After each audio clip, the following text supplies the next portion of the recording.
E agora o mais afamado de todos eles, o glutamato monossódico. O glutamato monossódico, como a gente já disse, é um realçador de sabor. Ele tem a função de deixar o sabor dos alimentos mais atrativo, principalmente para as crianças. Ele está presente em alimentos como temperos artificiais, como macarrão instantâneo, como bolachas, biscoitos, massas, como shoyu, molho shoyu tem muito, salgadinhos que as crianças adoram, em temperos, molhos prontos, temperos prontos. Bom, tudo aquilo que tem um potencial de realçar o sabor, o glutamato monossódico ele é utilizado, ele é muito utilizado. Ele é defendido por algumas pessoas, principalmente japoneses defendem o uso do glutamato monossódico e dizem que nós ocidentais usamos em exagero e por isso ele faz mal. Se você conhece aquele salzinho chamado Ajinomoto, ele é simplesmente cristais de glutamato monossódico, ele não é mais nada senão o glutamato monossódico cristalizado. Então ele é muito utilizado na culinária oriental e na nossa produção industrial de alimentos aqui no Ocidente, ele é talvez um dos realçadores mais utilizados e presente em muitos dos alimentos que consumimos. O glutamato monossódico, que é esse realçador presente até mesmo em papinhas de bebê, ele é composto basicamente, a sua maior parte, 78% dele, é ácido glutâmico e o restante é sódio. Ele tem a capacidade de atuar no nosso organismo como uma ocitocina, e a ocitocina é um estimulante do funcionamento das células, ele funciona como um neurotransmissor, estimulando o funcionamento das células, mas estimula tanto ao ponto das células morrerem, a morte das células pelo excesso de estimulação causada pelo glutamato monossódico. E o glutamato monossódico se torna perigoso quando associado ao glutamato, que é um neurotransmissor do nosso cérebro, ele estimula as funções cerebrais, ele é um neurotransmissor muito importante, mas quando é produzido pelo nosso organismo. O glutamato monossódico exógeno, aquele que nós adquirimos através da nossa alimentação, ele pode ser altamente nocivo para o nosso sistema nervoso. Por conta dessa ação do glutamato monossódico, ele está sendo estudado como responsável ou como atuante em casos, por exemplo, como Alzheimer, doença de Parkinson, dificuldade de aprendizado, depressões profundas e outros problemas que envolvem o sistema nervoso central. A longo prazo, ele ainda pode causar enxaquecas crônicas, pode intensificar problemas de obesidade e ainda causar lesões no nervo óptico, levando à perda de visão. E uma coisa muito cruel com o glutamato monossódico, ele causa como se fosse um vício para o cérebro. O cérebro fica condicionado a consumir glutamato por conta dessa excitação que ele causa no sistema nervoso. Então nós ficamos cada vez mais condicionados a comer produtos que contenham glutamato monossódico para satisfazer essa nova necessidade que nós criamos para o nosso próprio organismo.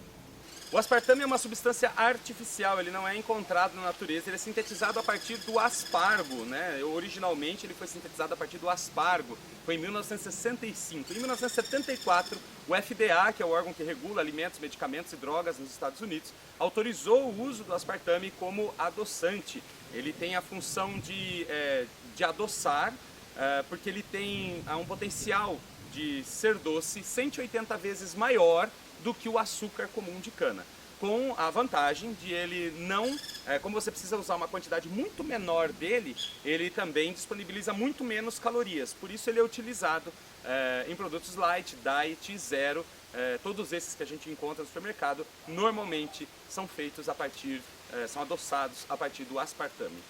Basicamente, o aspartame é composto por fenilalanina, por ácido aspartico e por um álcool, que nesse caso é metanol. Essas três substâncias são altamente tóxicas para o organismo. Quando eles passam pelo processamento do nosso sistema digestivo, eles se separam e podem se acumular no fígado, podem ser processados e transformar em outras substâncias que são tóxicas, algumas cancerígenas, algumas neurotóxicas e podem causar vários problemas, inclusive em crianças, problemas neurológicos, de aprendizado e muitos outros problemas. O ácido aspartico, por exemplo, ele faz parte do nosso organismo, é um aminoácido que faz parte de vários processos naturais do nosso organismo. Mas quando ele está em excesso no organismo, então se você faz uma dieta, você precisa consumir frequentemente aspartame, se você consome em excesso, ele pode causar problemas no sistema nervoso, pode levar inclusive a epilepsia, a ataques e a outras complicações do sistema nervoso. O metanol, quando é processado pelo nosso organismo, ele pode produzir duas substâncias diferentes, o formaldeído e o ácido fórmico. O formaldeído, que é acumulativo no fígado e é considerado um agente cancerígeno, o formaldeído pode causar vários problemas de mau funcionamento e até mesmo morte celular em alguns órgãos do nosso corpo. E o ácido fórmico ele está associado também com vários processos degenerativos do nosso organismo, inclusive do nervo óptico, podendo levar em excesso à cegueira.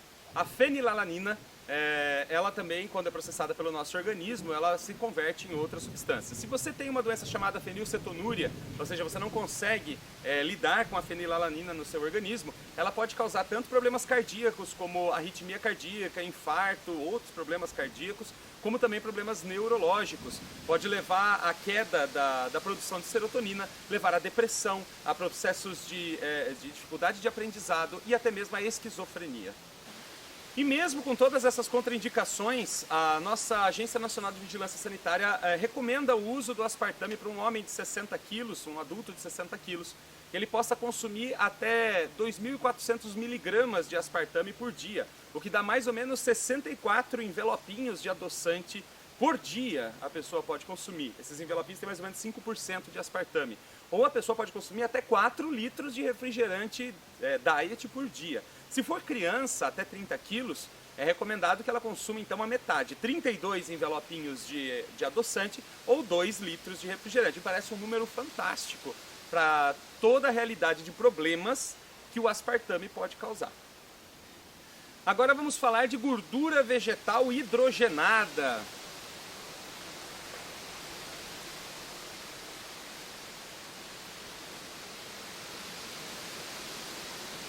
Então, interrompemos nossa programação pelo vento forte que está passando. Veja, é a Dorothy. É um ciclone. Esperando o vento passar. Não vai passar, né, na verdade. Ou continua ou a chuva vem. Eu continuo. Tá bom. Para de fazer chantagem, né? Não sou eu, é o tempo. O próximo produto de que nós vamos falar é a gordura vegetal hidrogenada, que você pode ter hoje na sua mesa com o nome de margarina. Ou você pode comprar os blocos de gordura vegetal hidrogenada sem sabor, que são utilizados para fins culinários. É uma verdadeira praga industrial, está em tudo o que é produto que você pode comprar no supermercado. Biscoitos, bolachas, doces, em pasta de amendoim, em chocolate, os chocolates mais vulgares, assim, de marcas mais simples, são feitos com gordura vegetal hidrogenada. Provavelmente os doces que você mais gosta são feitos com gordura vegetal hidrogenada. O bolo que você gosta de comprar na padaria da esquina é feito com gordura vegetal hidrogenada. O sorvete que você toma tem gordura vegetal hidrogenada em grande quantidade. É um produto que deve estar em aproximadamente 90% dos produtos alimentícios que nós podemos comprar e levar para casa hoje. Ele não é um produto natural. A gordura vegetal hidrogenada ela não existe na natureza. Ela é feita a partir de óleos vegetais, e essa é a propaganda que a indústria faz, né? Feita a partir de óleos vegetais. A gente fica falando, nossa, deve ser maravilhoso, óleos vegetais. Mas de verdade, os óleos vegetais, como por exemplo óleo de soja, de milho, de algodão, de canola, de oliva e tantos outros, com exceção do óleo de coco, que é saturado, todos os outros são insaturados, e por serem insaturados, eles são líquidos. Eles não são sólidos. Para que o óleo se transforme em gordura, ou seja, para que o óleo líquido se transforme em gordura sólida, ele precisa passar por um processo químico. A gordura vegetal hidrogenada que nós temos hoje disponível ela é feita a partir de óleo de soja. E aí, para que ela atinja a qualidade de gordura, ela é elevada a temperatura dela até mais ou menos 200 graus e durante algumas horas ela é bombardeada com átomos de hidrogênio. Quando um óleo ou quando uma substância ela é insaturada, ela tem ligações químicas disponíveis ainda que podem ser completadas por hidrogênio. É uma cadeia de carbono com ligações que ainda podem ser completadas por hidrogênio. Quando a gente tem uma gordura saturada, então ela tem todas as ligações delas completas, ela não consegue se ligar a mais nada. O que nós fazemos com o óleo de soja é completar forçadamente todas as suas ligações com átomos de hidrogênio. E assim ele fica endurecido, ele vai emulsificar, ele vai se tornar uma gordura sólida. Nesse processo de transformação, não somente a gordura vegetal hidrogenada se produz, mas também se produz a gordura trans. Quando se produz a gordura vegetal hidrogenada, mais ou menos 50% dela é a gordura trans, que é uma gordura ainda mais tóxica e mais prejudicial para o nosso organismo. A função da gordura vegetal hidrogenada é substituir as gorduras de origem animal. Até a década de 50, mais ou menos, a gente usava manteiga ou banha de porco para cozinhar. Você provavelmente, sua mãe, sua avó já usou banha de porco para cozinhar ou manteiga para cozinhar. Mas a gente precisa fazer uma reflexão que vai muito além da nossa mesa, vai muito além do supermercado. Quando eu produzo gordura vegetal hidrogenada, na década de 50 mais ou menos, ao mesmo tempo começa uma campanha no mundo inteiro dizendo que gordura animal, gordura saturada, causava problemas cardíacos seríssimos ao mesmo tempo. Então a gordura vegetal hidrogenada aparece no mercado como sendo o salvador da vida das pessoas. Agora eu posso comer margarina e não manteiga, porque quando eu como manteiga eu morro de problemas cardíacos, e quando eu como margarina a minha vida é muito mais feliz. E de verdade, a margarina, ou a gordura vegetal hidrogenada, ela é um pretexto para toda uma estrutura. Quero que você pense comigo agora. Quando eu uso quando eu uso manteiga ou uso gordura animal para cozinhar, eu não estimulo uma produção incrível, que é a produção agrícola. E hoje a gente sabe que, por exemplo, no Brasil, na China, nos Estados Unidos, a produção de soja é gigantesca. E essa produção de soja precisa ser escoada. O mundo produz muito mais soja do que nós somos capazes de consumir como óleo de soja ou como grãos de soja. E é preciso dar um fim para essa soja. Estimular a agricultura da soja é estimular a degradação ambiental, a insustentabilidade, a destruição das comunidades, da agricultura familiar, a destruição da biodiversidade. Mas nós assim o mercado pensa, ele está estimulando a produção de agrotóxicos, está estimulando a produção de fertilizantes, de suplementos agrícolas, está estimulando os grandes latifúndios e a grande produção de soja. Já aí a gente percebe que a gordura vegetal hidrogenada está diretamente conectada com um processo mercadológico que está ligado com a agricultura.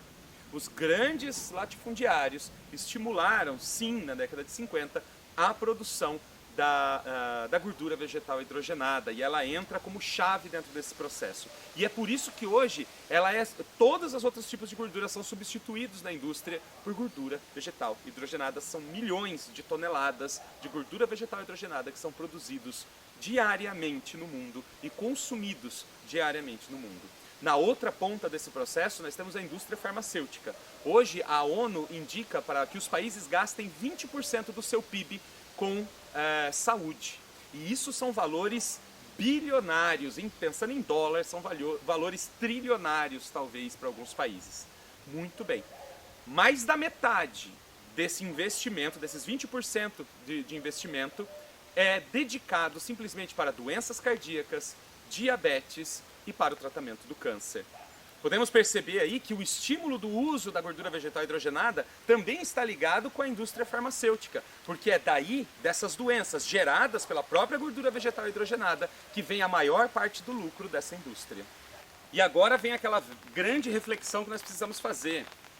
O que é que nós estamos permitindo que a indústria, que o mercado, que a mídia, que os médicos, que a indústria farmacêutica, que os grandes latifundiários, que a indústria de alimentos faça conosco, com a nossa saúde e com a saúde da nossa família. A gordura vegetal hidrogenada tem sido apontada como grande causadora da obesidade, principalmente nos Estados Unidos. Grande causadora da obesidade. Os produtos são feitos com gordura vegetal hidrogenada, são fritos em gordura vegetal hidrogenada, são conservados com gordura vegetal hidrogenada, e o consumo dessa gordura é cada vez maior. Como é que nós podemos garantir a nossa qualidade de vida se nós continuarmos agregando na nossa alimentação produtos como esse? A gordura vegetal hidrogenada também está ligada com problemas cardíacos, está ligada diretamente com a diabetes, está ligada até mesmo com a infertilidade de mulheres pelo mundo, está ligado com problemas do sistema nervoso, como Alzheimer, como Parkinson. É um tipo de gordura altamente nociva para o nosso organismo. E no final, o que a gente pode considerar como uma alimentação saudável? Bom, uma alimentação saudável é aquela que agrega mais alimentos do que produtos alimentícios. Comer produtos crus, frescos, produtos vivos ainda, é muito mais saudável do que comer produtos industrializados e processados. Nós temos que ter um olhar para mudar o nosso ciclo de alimentação, para conseguirmos agregar então mais alimentos. E o importante é fazer isso com a consciência da diversidade. Nós precisamos diversificar a nossa alimentação, ou seja, consumir quanto mais alimentos diferentes nós estivermos consumindo, mais rica em nutrientes é a nossa alimentação. Nós precisamos consumir os macronutrientes, que são as gorduras, os carboidratos e as proteínas. São aquilo que em maior volume nosso corpo necessita. E também os micronutrientes, que são vitaminas, sais minerais, aminoácidos, nós também precisamos consumir em quantidades equilibradas. E também as fibras, que elas não são digeríveis pelo nosso organismo, mas elas melhoram o funcionamento do nosso sistema digestivo, em alguns casos melhoram a absorção de nutrientes pelo nosso intestino. Então, quanto mais colorido for o seu prato, quanto mais diversificado for o seu prato, com certeza, mais saudável é a sua alimentação. Isso associado com o consumo de água, isso associado a atividades físicas, a bons hábitos espirituais, né, como a meditação, como estar em contato com a natureza, como participar de grupos sociais. Tudo isso é extremamente importante para que não somente a alimentação faça seu papel, mas para que o nosso organismo consiga construir verdadeiramente a saúde que nós procuramos. É preciso fazer escolhas, é preciso fazer mudanças. Essas mudanças têm que acontecer agora na nossa vida. Se você já leva uma vida muito mais natural, se você já procura caminhos naturais para construir a sua saúde, é maravilhoso. Mas se você ainda está tão mais suscetível aos produtos industrializados, à alimentação processada, industrializada, então é o momento de refletir e de mudar. Não somente por nós, mas por nossos filhos. Mostrar a eles um caminho alternativo para construir a saúde. Um caminho para construir uma saúde verdadeira, uma saúde que realmente faça valer a nossa vida. O nosso caminho é não somente construir uma realidade para nós, mas para todos que estão à nossa volta. Agora vamos falar sobre alimentos orgânicos e naturais. Alimento orgânico é uma febre no momento, né? Todo mundo quer consumir alimentos orgânicos. Eles são realmente muito mais saudáveis para o nosso organismo, porque eles não têm agrotóxicos, não usam os fertilizantes químicos, e o mais interessante do produto orgânico é que ele está em sintonia com o meio ambiente, ele está preocupado com questões de sustentabilidade, de preservação das comunidades. Por exemplo, todos os trabalhadores que estão envolvidos no ciclo produtivo de um produto orgânico, todos eles têm seus direitos trabalhistas reservados, têm toda a qualidade para desenvolver o seu trabalho. Isso é uma preocupação social, ambiental, econômica e de saúde com as pessoas. Já o produto natural é aquele que não segue padrões tão rígidos como os orgânicos, mas ele já não usa agrotóxicos químicos e também não utiliza fertilizantes químicos. Já aí a gente tem uma qualidade de alimentação muito melhor, visto que no nosso país nós somos um dos maiores consumidores de agrotóxicos no mundo. E isso está agregado com as folhas, com as sementes, com os frutos dos vegetais que a gente consome. Então, se a gente conseguir uma alimentação, para a gente conseguir uma alimentação mais saudável, a gente também tem que conseguir abrir mão desse tipo de interferência nos alimentos que a gente consome. Muitos desses produtos químicos estão relacionados com o desenvolvimento de doenças cardíacas, doenças do sistema imunológico, doenças do sistema nervoso e ligado com o desenvolvimento do câncer. Então, se a gente conseguir eliminar ou reduzir o consumo desse tipo de produto, com certeza a nossa saúde vai agradecer. Agora vamos falar sobre alimentos funcionais. O que são alimentos funcionais? São alimentos, efetivamente, ou são produtos derivados de alimentos, substâncias que compõem alimentos que têm alguma função específica no nosso organismo. Eles podem melhorar o sistema imunológico, podem melhorar o processamento de gorduras, podem estimular o pâncreas, podem melhorar o sistema cardiovascular. Bom, eles trazem algum tipo de benefício para o nosso organismo. E é muito fácil consumir os produtos, os alimentos que são funcionais. Basta a gente conhecê-los e incluí-los na nossa alimentação. E precisamos ter consciência que para eles fazerem efeito, você vai me dizer assim, mas eu já consumi esse produto e não vi esse efeito. Para que ele tenha a ação funcional dele, é necessário que a gente consuma em quantidades adequadas para que ele possa fazer o efeito esperado no nosso organismo e pelo prazo necessário para que ele tenha a oportunidade de atuar efetivamente no nosso organismo. Agora eu quero que vocês deem uma olhada nessa tabela que eu vou colocar para vocês. A gente vai falar sobre alguns dos principais alimentos e substâncias funcionais que nós podemos incluir na nossa alimentação. Vamos então a essa pequena tabela que demonstra os principais alimentos funcionais e principais substâncias funcionais presentes nos alimentos.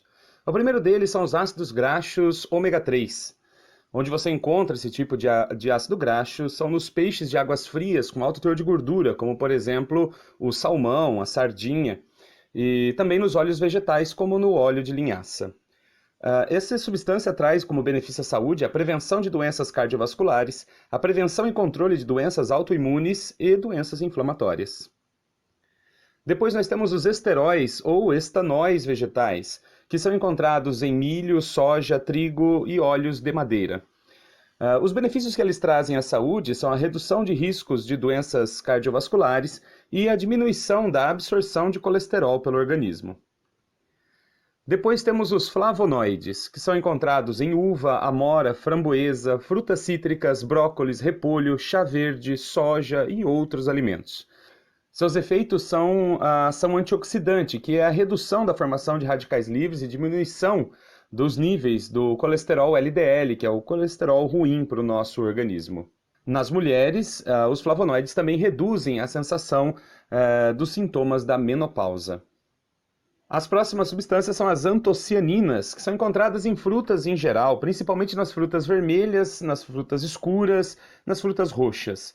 Elas trazem como benefício a prevenção de doenças cardiovasculares e a prevenção do câncer.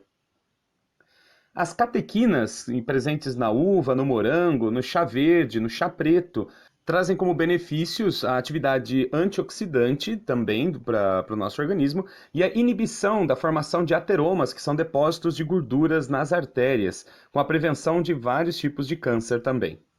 Os limonoides estão presentes nas frutas cítricas e eles trazem estímulo à produção de enzimas, são protetoras contra o câncer e trazem também a redução do colesterol no organismo. O resveratrol e a quercetina, que estão presentes na casca da uva, no vinho tinto e nas maçãs, trazem para o nosso organismo o benefício da redução do risco de doenças cardiovasculares, a inibição da formação de carcinógenos, ou seja, de cânceres, de coágulos e a redução de inflamações. As isoflavonas, que estão presentes nas sojas, em outras leguminosas, no amendoim, no alcaçuz, nos legumes e nas ervilhas, também trazem alívio dos sintomas da menopausa, redução do risco de doenças cardiovasculares, redução do risco de osteoporose, redução do câncer, principalmente câncer de mama e câncer na próstata. As proteínas da soja, que estão presentes na soja em grãos e nos seus derivados, trazem a redução do risco de doenças cardiovasculares. A beta-glucana, presente na aveia, na cevada, nos legumes e em alguns outros grãos, traz para o nosso organismo o benefício do controle da glicemia e do colesterol sérico. Os isotiocianatos e o indol estão presentes no brócolis, no repolho, na couve-flor, no rabanete e na folha de mostarda. Para o nosso organismo, trazem o benefício do aumento da atividade de enzimas e como protetora contra a formação de cânceres. O licopeno está presente em tomate, goiaba, melancia e outras frutas vermelhas. Sua atividade é antioxidante, trazendo a redução do risco de doenças cardiovasculares, proteção contra o câncer e principalmente o câncer da próstata. A luteína e a zeaxantina também são extremamente importantes. Nas folhas verdes nós encontramos a luteína, e em vegetais como o pequi e no milho nós encontramos a zeaxantina. Trazem para o nosso organismo a proteção contra a degeneração macular e a manutenção de uma boa visão. As lignanas, presentes principalmente na linhaça, trazem para o nosso organismo a inibição de tumores que são hormônio-dependentes. Os sulfetos alílicos, presentes no alho e nas cebolas, traz para o nosso organismo a redução dos riscos de doenças cardiovasculares, o estímulo à produção de enzimas protetoras contra o câncer gástrico. Os probióticos presentes em leites fermentados, iogurtes e derivados melhoram a saúde intestinal, a redução do risco de câncer do colo e melhoram a intolerância à lactose. As fibras, que são insolúveis e presentes em grãos integrais, em frutas e vegetais em geral, melhoram a saúde intestinal, reduzem o risco de câncer do cólon e controlam o colesterol no organismo. Esses são alguns dos principais alimentos funcionais e as substâncias que estão presentes nele. Com uma boa e diversificada alimentação, com certeza estaremos consumindo quantidades adequadas de cada um desses alimentos. É isso aí, pessoal. Foi um prazer dar mais essa aula para vocês. Foi um prazer estar com vocês durante esse curso, essa é a nossa última aula. Então eu me despeço aqui, chovendo, debaixo de chuva, estou gravando essa aula para vocês, mas estou muito feliz. Muito obrigado pela generosidade de vocês. Muito obrigado por ter estado comigo durante esse curso. Muito obrigado pela oportunidade que vocês me ofereceram em ministrar esse curso para vocês. Eu espero do fundo do meu coração que as informações que a gente tenha trazido, tratado aqui durante esse curso, que tenham feito a diferença na vida de vocês de alguma maneira, que possa ter ajudado a vocês a construírem saúde, a se tornarem verdadeiramente autores da sua própria saúde, seja com o uso de plantas medicinais, seja com a alimentação, seja com o consumo de água, seja com as reflexões que nós fizemos aqui durante o curso. Eu agradeço imensamente a cada um de vocês e espero poder encontrá-los muitas outras vezes nesse caminho. Muito obrigado.